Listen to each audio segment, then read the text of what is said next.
Assalamualaikum warahmatullahi wabarakatuh. Perkenalkan, saya Adi Julia Puspa dengan NIM 2102311000055, Prodi Ekonomi Pembangunan kelas B.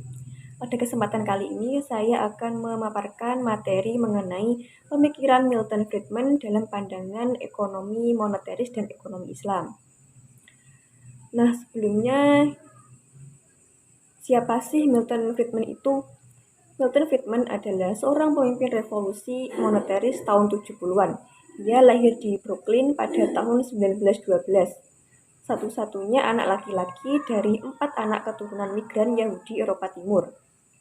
Ia telah menyumbangkan sejumlah pemikirannya dalam sejarah ekonomi, makro dan mikroekonomi, dan statistik kepengacaraan kapitalisme laissez-faire. Pada tahun 1976, dia mendapat penghargaan hadiah Nobel untuk pencapaiannya di bidang analisis konsumsi, sejarah dan teori moneter, serta demonstrasi kompleksitas dari kebijakan tentang stabilitas.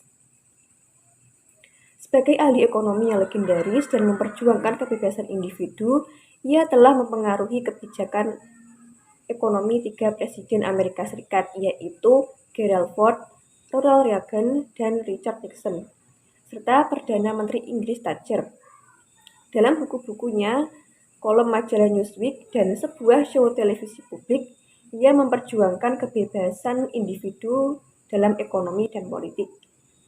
Penjabat-penjabat Amerika Serikat memuji sumbangannya yang telah menyampaikan pada jutaan orang sebuah pengertian manfaat ekonomi dari pasar bebas yang kompetitif. Ia sempat melihat pembaharuan pasar bebas menyebar ke bekas dunia komunis dan Amerika Latin. Selanjutnya, kita akan membahas mengenai sistem ekonomi moneteris. Sistem ekonomi moneteris dikenal secara global. Aliran ini lahir pada tahun 1960 hingga 1970 awal, di bawah pimpinan Milton Friedman, yang disebabkan oleh ketidakberhasilan ajaran Keynes dalam memecahkan masalah yang dihadapi, yaitu mengenai pengangguran dan inflasi. Sehingga moneteris baru diperhatikan setelah terjadinya kasus meningkatnya jumlah pengangguran dan bersamaan dengan membumbungnya inflasi pada tahun 70-an. Milton Friedman memiliki pandangan bahwa jumlah uang adalah faktor yang paling utama dalam perekonomian. Demikian, moneteris ini menentang dari pemikiran Keynesian. Banyak orang yang akan menganggur, sehingga Keynesian menganjurkan untuk ditingkatkannya pengeluaran pemerintah untuk proyek-proyek padat karya. Pada tahun 60-an, banyak orang yang mempercayai bahwa adanya hubungan terbalik antara tingkat pengangguran dan inflasi. Maksudnya adalah, jika tingkat pengangguran tinggi, maka tingkat inflasi rendah, dan begitupun sebaliknya sesuai dengan teori Phillips. Tetapi pada tahun 70-an terjadi gejala-gejala ekonomi yang tidak sinkron dari anggapan tersebut. Pada saat itu, harga menunjukkan kecenderungan yang sangat tinggi dengan didorong oleh harga minyak yang meningkat pada tahun 73 hingga 74. Pada waktu itu, harga-harga tersebut meningkat. Pengangguran juga malah mengalami peningkatan. Dengan demikian, teori Keynesian yang menyatakan bahwa selama masih banyak pengangguran, maka pengeluaran masyarakat dapat ditingkatkan tanpa menimbulkan inflasi. Hal tersebut sudah tidak lagi menunjukkan kebenaran yang realistis. Nyatanya adalah kegiatan yang diarahkan pada tahun 70-an untuk menurunkan inflasi telah menyebabkan tingginya tingkat pengangguran, serta usaha untuk menguranginya dengan menambah pengeluaran pemerintah semakin memperparah inflasi. Selanjutnya, kita akan membahas sistem ekonomi Islam.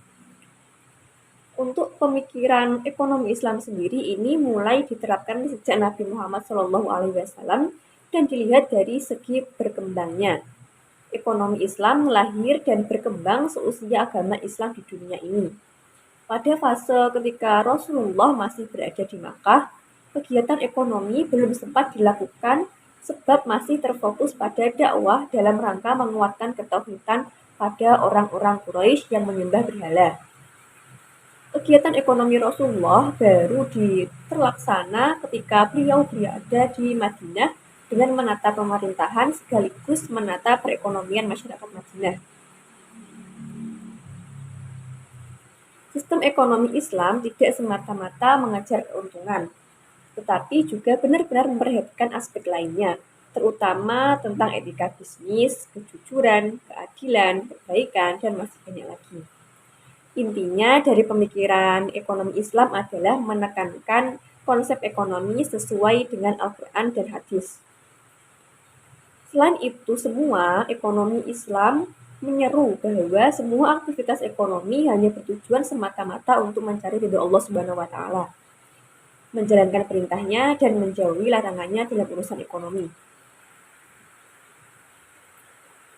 Hubungan pokok pemikiran moneteris dengan ekonomi Islam. Pandangan moneteris menekankan pokok pandangan yang terletak pada jumlah uang, sebagaimana dijelaskan Friedman dalam tulisannya Theoretical Framework for Monetary Analysis pada tahun 1970. Perubahan pada jumlah uang yang beredar sangat besar pengaruhnya terhadap yang pertama, yaitu perilaku GNP real dalam jangka waktu yang panjang, kemudian tingkat inflasi dalam jangka panjang. Friedman selalu menekankan bahwa perilaku dalam laju pertumbuhan jumlah uang yang beredar, akselerasi dan deselerasi sangat mempengaruhi aktivitas ekonomi real. Pada pertumbuhan moneter yang tidak stabil akan tercermin dalam sebagai aktivitas ekonomi. Sebagaimana yang telah ia simpulkan bahwa laju pertumbuhan uang yang tinggi akan menyebabkan terjadinya inflasi dan booms. Sementara itu, penurunan dalam laju pertumbuhan uang dapat menimbulkan resesi bahkan sampai deflasi. Perkembangannya mengenai sistem moneter konvensional, terutama dalam permintaan uang, sangat terlihat jelas pada masa lahirnya aliran moneteris, yang didasari oleh kritikan dari pendapat Keynesian mengenai perlu adanya campur tangan pemerintah dan membimbing serta mengarahkan perekonomian yang diinginkan, di mana tokoh-tokohnya terbagi dalam dua golongan, yaitu golongan muda dan golongan tua. Salah satu tokoh paling utama yang mendasari perkembangan aliran dari moneteris ini adalah Milton Friedman, yang melihat bahwa peran pemerintah memang diperlukan untuk perekonomian yang lebih efektif. Selain itu, aliran moneteris mengemukakan adanya kekuatan pasar dan pengaruh sumber daya yang menyatakan jika suku bunga mengalami penurunan, maka akan mendorong investasi, dan turunnya tingkat harga akan mendorong konsumsi. Sistem ekonomi moneter sangat memiliki hubungan erat dengan instrumen moneter, salah satunya adalah uang. Dalam ekonomi Islam, menurut Ibnu Taimiyah, uang adalah mi'yar al-amwal atau standar nilai dan merupakan alat tukar. Selain itu, uang tidak pernah dimaksudkan untuk dikonsumsi. Uang itu tidak untuk diperdagangkan, melainkan digunakan untuk mendapatkan barang lain. Dengan konsep ini, dalam teori konvensional tersebut sebagai quantity theory of money. Sedangkan Ibnu Khaldun berpendapat bahwa uang adalah standar pengukuran dan juga merupakan penyimpanan nilai atau store of value. Menurut Ibnu Khaldun, perak dan emas merupakan bentuk uang yang tidak mudah berfluktuasi yang relatif stabil. Materi selanjutnya adalah perbedaan dan kesamaan aliran ekonomi moneteris dan ekonomi Islam dilihat dari nilai filosofi ekonomi, kemudian nilai ekonomi yang diharapkan, dan juga kebijakan yang digunakan. Yang pertama adalah nilai filosofi ekonomi moneteris dan ekonomi Islam. Pada kebijakan moneter kontraktif, pertumbuhan jumlah uang yang beredar secara konstan merupakan kunci stabilitas ekonomi. Inflasi terjadi karena jumlah uang yang beredar sangat banyak, sehingga membuat harga barang naik. Cara yang digunakan oleh kaum moneteris ini untuk mengatasi inflasi yaitu dengan mengatasi jumlah uang yang beredar. Pada aliran ini terdapat beberapa kelebihan yang antara lain yaitu Kaum moneteris mengatakan bahwa perekonomian cenderung berada pada keseimbangan yang korektif. Turunnya tingkat suku bunga akan mendorong investasi dan juga usaha meningkatkan laju pertumbuhan ekonomi serta mengatasi pengangguran menggunakan kebijakan moneter yang kontraktif. Kaum moneteris, terutama Friedman, dinilai sangat berjasa meluruskan falsafah liberal kaum klasik kembali sebagaimana yang diajarkan oleh Adam Smith. Argumentasi Friedman untuk menyokong ajaran klasik tersebut ialah bahwa benefit yang diterima dari kebijakan laissez-faire jauh lebih besar dari benefit yang diterima lewat terlalu banyaknya campur tangan pemerintah. Dengan anggapan seperti ini, pakar-pakar ekonomi masa sekarang berusaha mengembalikan orientasi analisis pada ajaran klasik, baik mengenai asumsi yang dipergunakan, struktur model yang disusun, metodologi yang dipergunakan, memandang arti pentingnya uang dalam ekonomi, maupun dalam memilih kebijaksanaan ekonomi yang hendak dijalankan. Sedangkan filosofi ekonomi Islam didasarkan pada konsep triangle, yaitu filsafat Tuhan, manusia, dan alam. Kunci filsafat ekonomi Islam terletak pada Tuhan dengan manusia dan alam dengan manusia lainnya. Dimensi filsafat ekonomi Islam inilah yang membedakan ekonomi Islam dengan ekonomi lainnya. Sistem ekonomi Islam memberikan rasa adil, memberikan kesejahteraan bagi seluruh masyarakat, kekeluargaan, kebersamaan, serta mampu memberikan kesempatan seluas-luasnya kepada setiap pelaku usaha. Sedangkan untuk persamaannya dari aliran moneteris dan ekonomi Islam adalah terletak pada tujuannya, yaitu untuk kesejahteraan masyarakat.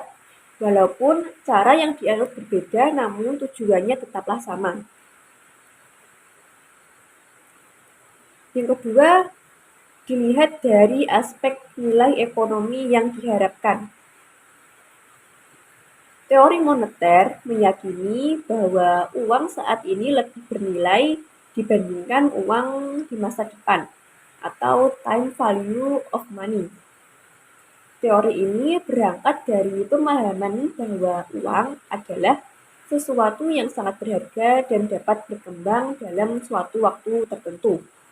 Dengan memegang uang, orang diharapkan pada resiko berkurangnya nilai uang akibat inflasi. Sedangkan jika menyimpan uang dalam bentuk surat berharga, pemilik uang akan mendapatkan bunga yang diperkirakan di atas inflasi yang terjadi. Teori time value of money ini tampak tidak akurat, karena setiap investasi selalu mempunyai kemungkinan mendapatkan hasil positif, negatif, bahkan tidak mendapatkan apa-apa. Dalam teori keuangan, hal ini dikenal dengan istilah risk-return relation. Di samping itu, kondisi ekonomi tidak selalu menghadapi masalah inflasi. Keberadaan deflasi yang seharusnya menjadi alasan munculnya negatif time value of money ini diabaikan oleh teori konvensional. Sedangkan dalam ekonomi Islam memandang waktulah yang memiliki nilai ekonomis yang sangat penting. Pentingnya waktu disebutkan Allah dalam Quran surat Al-Asr ayat 1-3 dengan terjemahannya, yaitu demi masa, sesungguhnya Allah itu benar-benar dalam kerugian, kecuali orang-orang yang beriman dan mengerjakan amal soleh dan nasihat menasihati supaya menetapi kesabaran. Sedangkan uang dalam Islam adalah uang yang berupa emas dan perak, yang mempunyai nilai intrinsik sama dengan nilai nominalnya, atau sejumlah dengan cadangan emas yang disimpan oleh pihak yang menerbitkannya. Karena tidak ada daya beli baru yang diciptakan, sehingga tidak mengandung unsur riba. Yang ketiga yaitu instrumen kebijakan yang digunakan. Dalam aliran moneteris terdapat 4 instrumen utama untuk mengatur jumlah uang yang beredar. Yang pertama adalah operasi pasar terbuka atau open market operation. Adalah pemerintah mengendalikan jumlah uang yang beredar dengan cara menjual atau membeli surat berharga milik pemerintah atau government security. Kemudian fasilitas diskonto. Tingkat bunga diskonto adalah tingkat bunga yang ditetapkan pemerintah atas bank-bank umum yang terjamin ke bank sentral. Ketiga adalah rasio cadangan wajib atau reserve requirement ratio. Penetapan rasio cadangan wajib juga dapat mengubah jumlah uang yang beredar. Kemudian imbauan moral atau moral persuasion. Dengan imbauan moral, otoritas moneter mencoba mengarahkan atau mengendalikan jumlah uang yang beredar. Sedangkan instrumen kebijakan moneter dalam ekonomi Islam, yang pertama adalah mandat istiqsaduna. Pada awal Islam tidak memerlukan suatu kebijakan moneter karena sistem perbankan hampir tidak ada dan penggunaan uang sangat minim. Madhab yang kedua adalah mainstream. Tujuan kebijakan moneter pemerintah adalah maksimisasi alokasi sumber daya untuk kegiatan ekonomi produktif. Al-Quran melarang praktek menumpukan uang karena membuat uang tersebut tidak memberikan manfaat terhadap peningkatan kesejahteraan masyarakat. Dalam pelaksanaannya, secara prinsip, ekonomi Islam berbeda dengan aliran moneter konvensional, terutama dalam pemilihan target dan instrumennya. Perbedaan yang mendasar antara kedua jenis instrumen tersebut adalah pada prinsip ekonomi Islam yang tidak membolehkan adanya jaminan terhadap nilai nominal maupun return atau suku bunga.